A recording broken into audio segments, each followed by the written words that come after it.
Hello, kumusta kayo guys? Dito na naman kami, at natutuwa na talaga ako dito sa aking mga pre, makakasabay ko na naman sila sa pila, nakakatuwa naman. Sana magtuloy-tuloy na yung pagbabagong buhay nyo, tama yung ginagawa nyo para hindi kayo mahalata ng iba mga pre. Hito sila kunwari ay pipila ng marangal, hindi nga lang ako sure kung hanggang kailan, pero okay na rin yan paminsan-minsan para hindi mahalata. Ganito pala kami sa araw-araw, bigla na lang na-full yung energy kapag uwian na.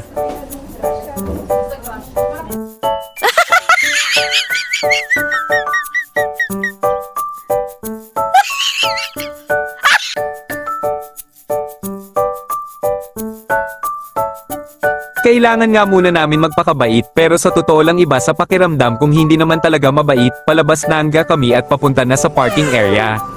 No! God, please, no! Walang disiplina! Puro na pang karnaval!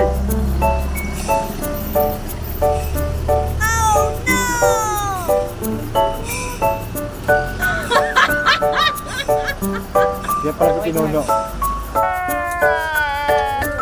Vlog yan. May CR na! Vlog yan. May CR na! Guys, may ano daw, may CR daw yung motor ni Ron doon. Pangit na. Dapat ito. Bagyo yan, bagyo.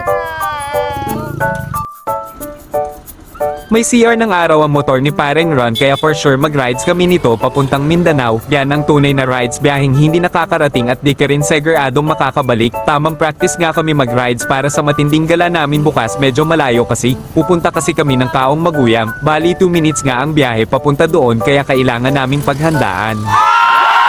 At nakuha pa talaga magkwentuhan ng dalawang kala mo talaga importante, pinag-uusapan si Mark Anthony Fernandez lang pala. Ayusin nyo na lang mga pre ang pag-drive nyo, wag nyo na isipin yun dahil wala kayo panlaban dun. Ganto nga kami lagi magkasabay palabas, at hanggang dito na lang guys, salamat sa panunod ng walang kwentang content ko. Okay, bye.